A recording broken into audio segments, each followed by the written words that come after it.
It was never about the chair. It was about a chair sometimes, or how she say my name, or where the dishes went, or a comment from 6 years ago she didn't even remember making. And it was always at dinner. That was the thing. We had family time around food, and I would set it on fire every time.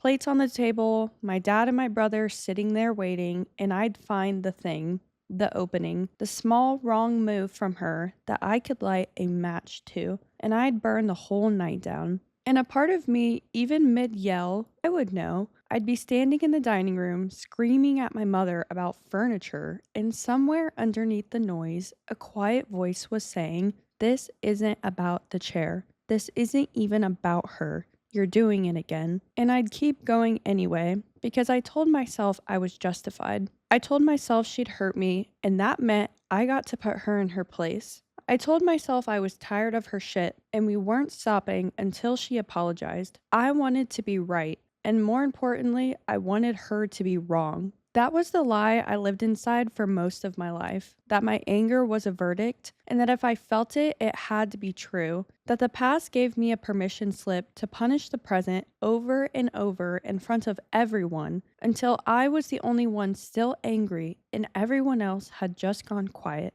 And I want to tell you guys what happened the day I stopped believing that. You're listening to How to Live with Care. This is the show about becoming who you're trying to be without pretending the process is clean. Welcome to the very first episode of How to Live with Care. I'm super excited to be here with you guys. I'm just very appreciative to have the opportunity to have the setup that I have and be able to speak to you guys the way that I am. I've done a lot of thinking, and a lot of time has gone by trying to figure out exactly what I want to say, when I want to say it, how I want to say it. And yeah, we're just going to dive right on in. For those of you that don't know me, my name is Karen, but I like to go by Kare because my family nickname is Care Bear, and I think it's cuter. I'm 23 years old, born and raised in Indiana, but I somehow magically made it out to California. And I've spent my entire life wondering why. So many questions that always begin with the word why. Why am I here? Why did this happen? Why am I the way that I am? Why did they hurt me? My whole life has been ruled by the word why, which makes me a semi-annoying person to be around, which I will acknowledge, but also entertaining at the same time. I questioned why so hard that I decided to get a psychology degree and almost my master's to become a therapist. But at the end of the day, it still left me questioning everything, and I was still asking myself, why? And then somewhere along the way in college, that magical experience everybody has on accident with that accidental eighth of shrooms that I took on a spicy McChicken sandwich from McDonald's, it just furthered that question, why? I've been on a search for the reason for everything, but it's only been in everything outside of me because I never thought to look inward. And when I thought I really wasn't. I was on the hunt to create a character of myself that I thought would finally make sense to me, that would finally put me at ease, that would finally answer all of those questions that began with the word why. Until one day, in the midst of a stupid argument with my mom, I realized I am the problem I've been looking for. But more importantly, I was the solution. And I'm going to backtrack a little bit about the shrooms. I want to say that I was fully aware that I took them. I was not aware of how much nor what the effect of it would be on me when I took them. And from that day forward, I never ate a McDonald's McChicken ever again. It was honestly one of the scariest experiences of my life. I do not condone drugs whatsoever, and this is a bigger story for another time. But this was the beginning of my quote ego death journey, and I want to talk about that with you guys today.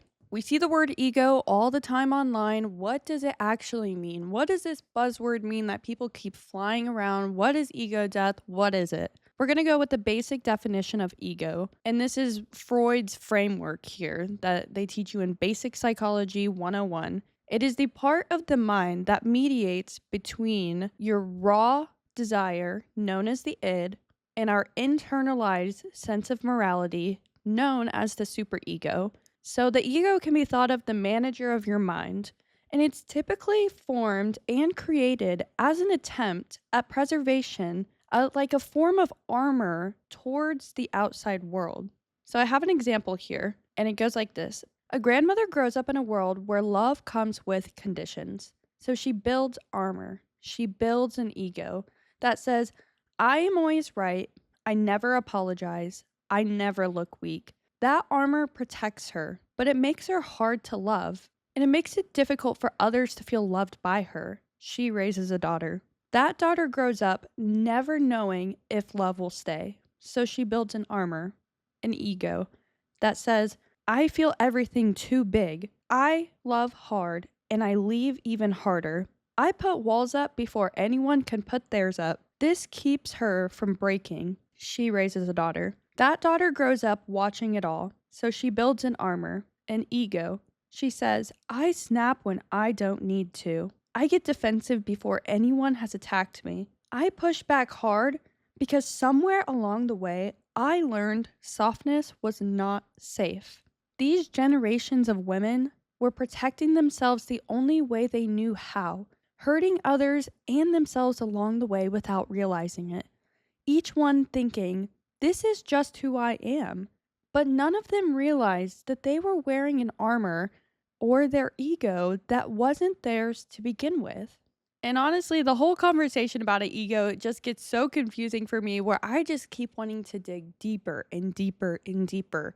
Why, but how? Why, but how? Over and over and over again. And it has like boggled my mind. What is this thing? Why is it in my mind? How do I get rid of it? What can I do? And so I've spent a lot of time trying to understand what this means for myself because it's super easy to go online, Google what is an ego, read that definition, and be like, oh, that makes sense. But to fully understand what that means for me personally, that took a lot more time and a lot more effort that I still to this day am trying to understand. And so for me, I tried to think of every single version of myself. Here I am, I'm questioning why. Why am I here? Why am I on this earth?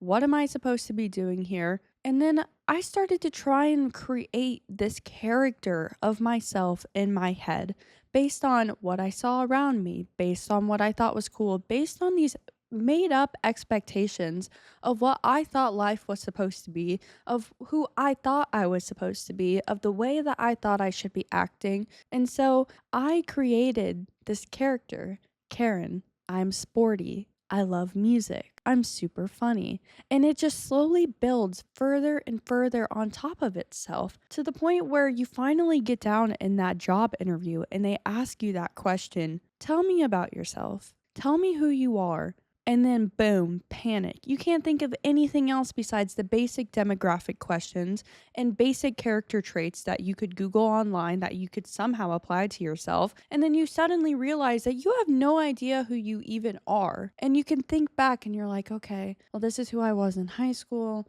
Okay, this is the character that I was then. Okay, this is who I was in college. And it's like you're trying to figure out who you are now, but you keep thinking of all of these past versions of yourself. And it's like they keep changing as if you're a character in a TV show that's ever evolving. And there's a beginning and there's an end. And there's ways to describe you, there's words to describe you. You have a name, you have an age, you have a job, you have a list of character traits. It makes me think of The Sims. I don't know if anybody here likes to play The Sims, but I love playing The Sims. And that to me is like an ego. You're creating this character, this person. But what I slowly started to realize was of every version of myself, a student, an employee, a gymnast, a diver, a friend, a piece of myself has remained constant underneath all of those layers my entire life. From child to teen to adult, there's always been the core of who I am in the back of my head that has never changed. And that is the real me. And that is the I or the me that I have been searching for my entire life. So now that we have this basic understanding of what the ego is, we can start to realize, okay, I need to destroy this. We're going to get to ego death. That's what everybody says, right? Like you figure out what your ego is and like realize why you act the way you do and then you just destroy it, right? Like you get rid of it. You completely destroy your ego. That's what ego death is, right? But we want to think of ego death in a different framework because Because when you're constantly trying to achieve a goal of who you should be, on how you think you're supposed to look, your ego is still playing. So I want to provide a new framework for you guys that makes sense to me, that we can get towards the deconstruction of the ego, but with the understanding that deconstructing your ego is not a project that you can finish. It is a practice that you live every day. There is no start, there is no finish, there are no checkpoints in between like a video game. You just simply are. And you're probably thinking, and I think this all the time too, okay, that like kind of makes sense, I guess, but like, how do I do that? I realized the voice of my ego in the midst of that fight I was telling you guys earlier about a stupid chair. I moved a chair from one room to the other, and suddenly the whole night was just a shit show. And I can't really tell you what happened in between, but I will tell you that this is the moment a light bulb went off in my brain. That in the midst of the fight with my mom, I heard myself mid yell in my brain say, I'm getting defensive. I am performing. I want to be right more than I want truth. And when I hear the words, I want to be right more than I want truth in my head, I know that I need to take maybe 500 steps back because I am no longer me. I am my ego and I am performing, and it is not going to end well for anybody. Because for me, I had a frozen version of my mom stuck in my head, and it has been stuck in my head for years. And I could never understand why until I realized that I had this fake image built up in my head of the person directly in front of me. I was no longer in the present moment. I was no longer looking at how she looked that day, the words that she was saying in that moment, where we were standing in the moment. I was suddenly 10 years ago in my head thinking about how I felt about something that didn't even apply to what we were talking about because I never let go of that version of her in my head that allowed me to move forward to even be present in the moment. And I was using that to justify my feelings. I had realized that I was participating in the generational loop of being a hurt person, protecting myself with my ego while hurting people in the process, but thinking that it was totally okay. I've spent my entire life chasing things, an identity, a character, a reason to my why, but underneath was a question that's always been there, and it's not a why, but a who. Who am I when I stop performing? Who am I when I am not acting like the character that I've created of myself in my head? That fight wasn't the first fight that ever happened, and it probably would never be the last. And I don't know if there is a real reason as to why it was that fight in the first place over something so silly like a chair. But that was the fight that cracked a door open for me. And I saw the infinite loop. And more importantly, I saw my role. And from there on, I could not unsee it. It was everywhere.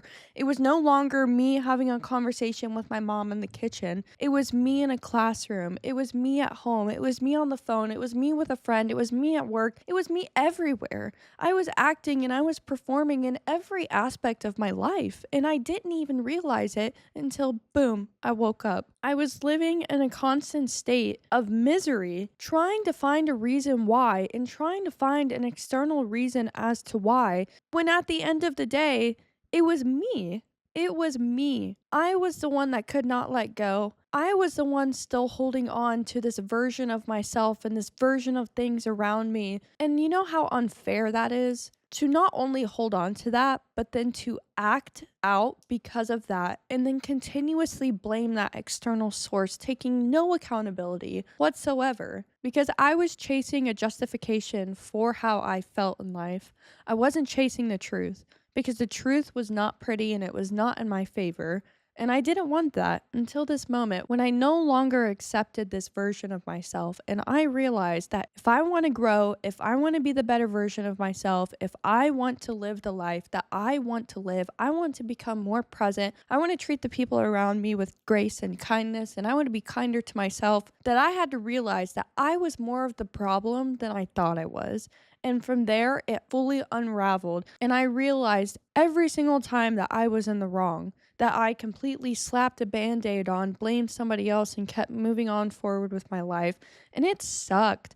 It sucks. It still sucks to this day to think about it and to know that I still keep making this mistake. Not as often, but I still do make this mistake, and I probably will make this mistake in the future, which all just comes down to forgiveness. We can dive into that another time in a different episode, but I want to bring it back to where we are now. This is where I found my purpose.